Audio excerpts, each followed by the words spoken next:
김정은은 독재 국가의 독재자고 절대 권력을 갖고 있기 때문에 항상 자신을 제외한 밑에 있는 측근 세력들을 항상 이렇게 흔들고 싶어합니다. 어떤 한 측근이 더 많은 권세와 권력을 얻는 것에 대해서 싫어합니다. 왜냐하면 그만큼 자신의 권위와 권력이 누수가 되는 거기 때문에. 최측근 실세인 조용원이 2달 가까이 사라졌다가 나타났는데 무슨 일인가요? 조용원은 노동당 비서인데요. 김정은의 실세라고 알려져 있죠. 김정은이 지방에 현지 지동할 때 매번 수행하는 멤버입니다. 그만큼 독재자에 가장 가까이 자주 있는 사람이 실세죠. 그래서 이제 조용원을 실세로 꼽는데, 조용원이 2월 28일 개성의 공장 착공식에 나타난 모습이 북한의 관영 매체에 나타났는데 그 위로 잠잠했습니다. 잠잠했다가 지난달 27일에 신문에서 거의 2달 만에 나타났는데요. 조용원이 이제 중간에 사라진 거에 대해서 통일부 당국자도 신상병동 가능성이 있지 않나 이렇게 예상할 정도로 이례적으로 보고 계속 주시를 했습니다. 그러다가 2달만 나타나가지고 왜 사라졌을까?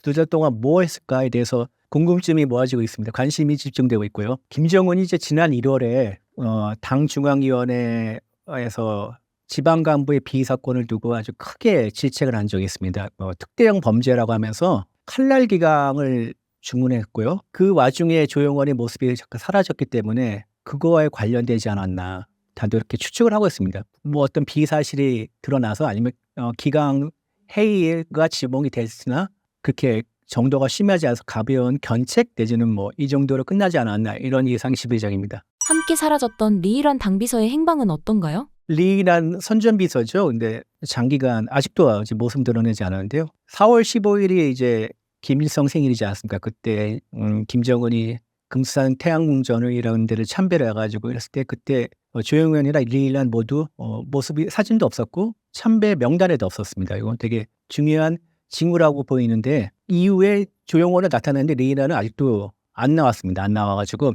무슨 일이 벌어졌을까 이렇게 되는데, 그 미국의 이제 38로스라고 굉장히 유명한 북한 정보를 다루는 사이트인데 그 사이트의 운영 주체가 스틴스센터입니다. 거기에 이제 마이클 매든이라는 사람이 있는데 북한 지도부에 변화했다 이렇게 분석하는 글을 올린 적이 있습니다. 근데 보면은 조용원이나 리일완 같은 이런 이제 김정은의 측근이라고 하면서 수행한 하는 이런 이제 사람들 대신에 노동당 조직 지도부의 그 규율 관련 인사들이 부상하고 있다 대신. 그러면서 이제 꼽았던 인물이 김재룡 규율조사부 부장, 리희용 당 비서은경 간부 부장인데요. 이들이 최근 들에 많이 눈에 띄면서 이들의 존재감이 두드러졌다. 그래서 조용원이 뭐 다시 이제 어느 정도 복권을 했지만 김정은의 실세로 위치를 다시 되찾았나, 이건 좀 더 지켜봐야 할 문제를 생각합니다. 김정은은 독재 국가의 독재자고 절대 권력을 갖고 있기 때문에 항상 자신을 제외한 밑에 있는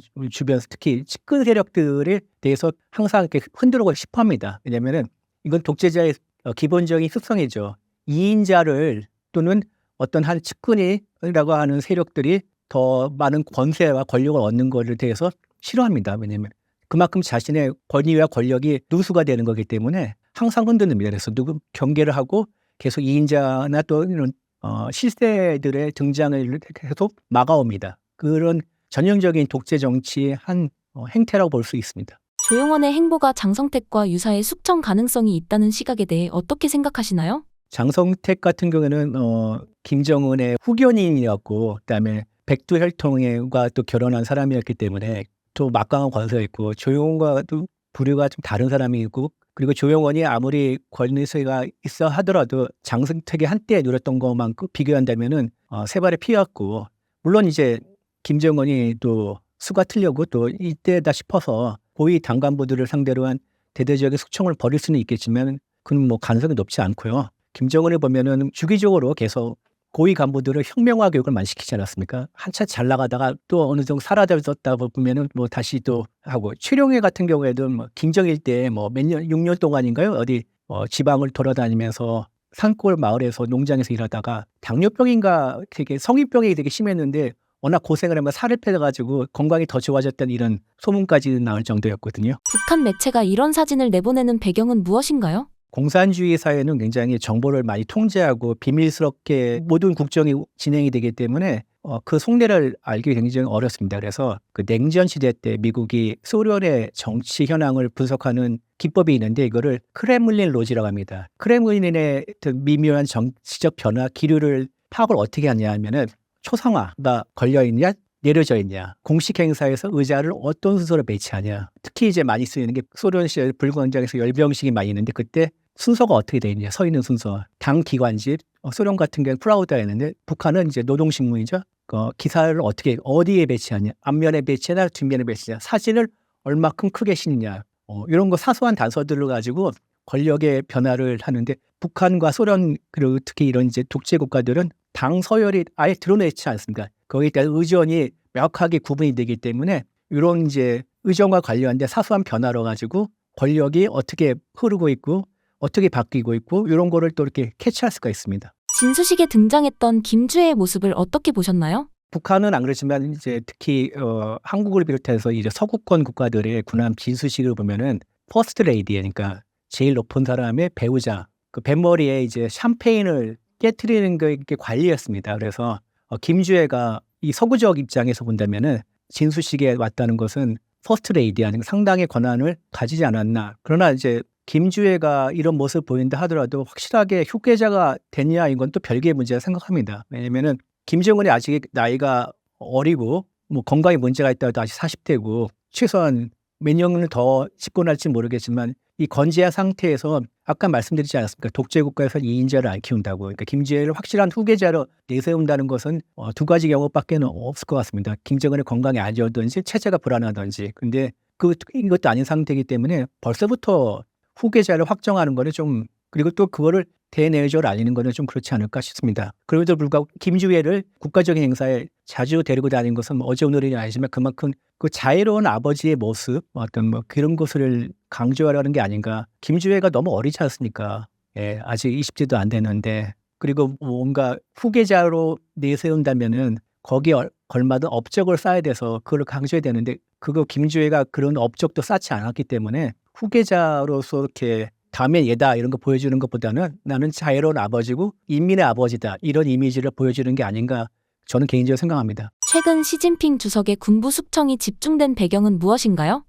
시진핑은 계속 이제 집권 이후에 부패 척결을 내세웠고 중국판 방산 비리가 또 심하다 생각하고 상당히 많이 또 이렇게 숙청을 하면서 많은 고위장성들을 내보낸 적이 있습니다. 그래서 이런 일환이라고 생각하고 있고요. 그다음에 중국이 이제 2027년에 대만을 쳐들어가서 통일전쟁을 일으킨다 이런 분석이 있는데 지금 아직까지 중국군이 현대화를 많이 진행하고 있지만 작전 수행 능력은 떨어진다는 평가를 받고 있기 때문에 이런 이제 기강을 확실하게 세워서 전쟁 수행 능력을 높여야 된다는 이런 분석도 있고요. 추정을 하면서 자신에 대한 충성심을 끌어올리려는 의도도 있다 이렇게 분석하고 있는데 또 일각에서는 지금 시진핑이 직접 이렇게 픽한 키워온 인물들이 계속 숙청을 당하고 있기 때문에 시진핑의 군권이 약화되는 거 아니까 통제력이 약화되는 게 아니냐 이런 분석도 있는데 요거는 좀 개인적으로는 이렇게 높지 않다고 생각합니다. 숙청된 인물들 중 핵심적인 인물은 누구이며 그들의 낙마가 군 내부에 어떤 영향을 미쳤나요? 중국 공산당 당중앙군사위원회 주석이 1명, 부주석이 2명, 3명의 위원이 있다는데 모두 6명의 중에서 2명이 지금 숙청이 당했죠. 가장 최근에 있었던 건 이제 мя오화 상장이 있는데 이 사람은 중국에 200만이 넘는 중국군의 인사를 담당하는 사람이었습니다. 근데 인사 관련 비리가 있다는 그런 혐의에 따라서 청이 됐습니다. 그에 앞서서 군서열 3위 그리고 아까 당중앙군사위원회 부주석인 허웨이동이 숙청이 됐습니다. 그러니까 모두 6명의 위원 중에 2명이 지금 공석의 상태죠. 그리고 허웨이동에 앞서서 중국의 국방부 장관에 해당하는 국방부장이 있습니다. 국방부장은 권한이 높지 않지만 상당히 상징적인 지위인데 웨이펑어, 리상프 그리고 현재는 동진이라고 이제 국방부장인데 동진의 전임자인 웨이펑어와 리상프도 숙청이 됐습니다. 둘 다 개인적인 비위 혐의가 있는데 리상프 같은 경우에는 로켓군이었습니다. 로켓군이 뭐냐면은 중국에서는 미사일을 떼내가지고 탄도미사일, 순항미사일을 따로 운용하는 독립적인 군정을 하나 만들었습니다. 인터넷에는 제2포병이라는데 그거를 시진핑 시대에 들어 로켓군으로 바뀌어가지고 시진핑이 되게 전략적으로 많이 키워졌는데 로켓군 출신이었습니다. 그래서 리상푸가 로켓군 출신이었는데 시진핑이 픽해가지고 국방부장까지 앉혔는데 숙청이 된 겁니다. 그러면서 크게 이제 두 가지가 원인이라 생각하는데 하나는 미사일 관련해가지고 중국의 방산 기업으로부터 뒷돈을 받았다. 그러니까 중국판 방산 비리죠. 그게 또 하나 있고 미국이 중국 로켓군을 분석한 보고서를 냈는데 부대의 위치나 뭐 이런 것에 대해서 아주 세밀한 정보가 담겨 있습니다. 그래서 중국 로켓군 보고서를 나올 때 비밀이 유출됐다. 그래서 이게 리상푸가 책임을 물어야 된다. 이런 분석도 있고요. 웨이펑어, 리상푸 두 사람이 숙청이 됐는데 현 국방부장이 똥진도 영국의 파이낸셜 타임스가 조사를 받고 있다. 이런 보도가 나왔습니다.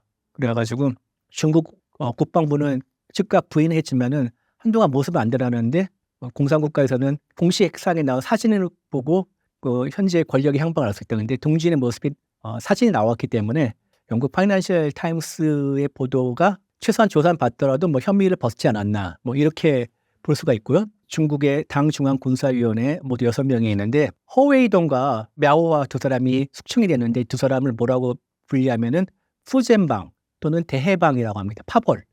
푸젠방은 복골성 푸젠이라고 하죠. 거기가 이제 대만 바로 앞에 있어가지고 동부정구라고 합니다. 동부정구는 대만을 주로 상대하는 전구인데 거기 출신들입니다. 그래서 또 시진핑이 지방 근무할 때 복건성이 푸젠성이 있었기 때문에 푸젠방 대만을 해방시키는 파벌이라고 대해방이라고 합니다. 푸젠방이자 대해방인 мя오와 허베이동이 숙청이 됐기 때문에 이 중국 군부의 이 한 파벌이 좀 이렇게 무너지지 않은가 이런 또 분석도 나오고 있습니다. 장유샤 부주석의 부상이 시진핑 주석의 군 장악력에 도전이 될 수 있나요?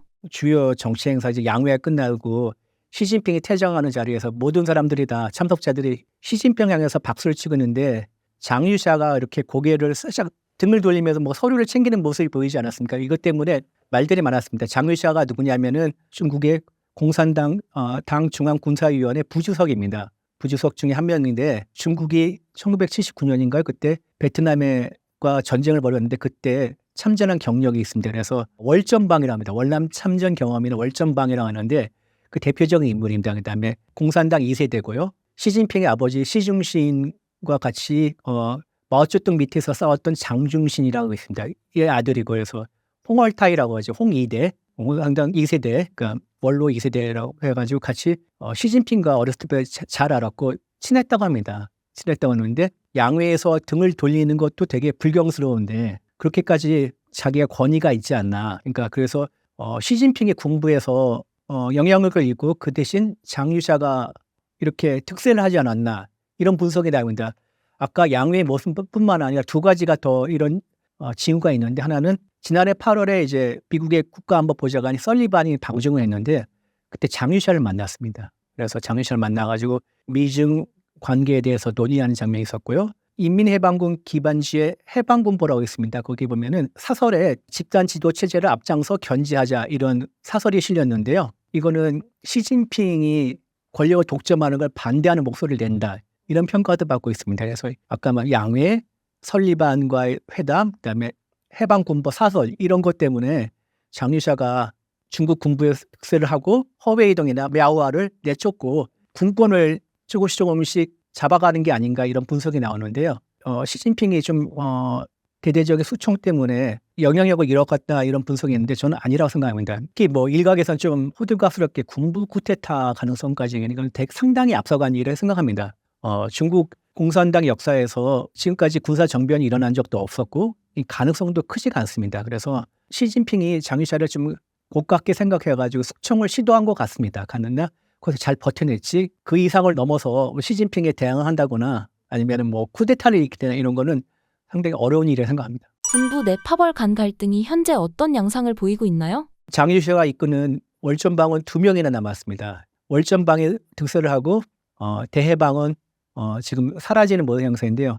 시진핑이 과연 이거를 그대로 둘까? 그럴 것 같지는 않습니다. 지금 공석의 두 자리를 다른 사람을 채우겠죠. 그러니까 장유샤가 이끄는 월전방을 견제할 다른 세력으로 채울 거라 생각하고 있습니다. 시진핑 주석의 군사 현대화 계획은 현재 어떤 상태이며 숙청이 이에 어떤 영향을 미치고 있나요? 중국의 군사 현대화는 아주 무서울 정도입니다. 그래서 지금 군함을 뽑아내는 건조 속도라든지 그다음에 4세대 이상의 전투기나 이 전차를 실전 배치하는 그 능력은 미국이 두렵다고 할 정도로 빠르고 있고 투자도 많이 하고 있습니다. 그리고 거기에 따라서 장거리로 이렇게 무력을 투사할 수 있는 능력까지 갖추고 있어 가지고 미국이 상당히 경계하고 있는데요.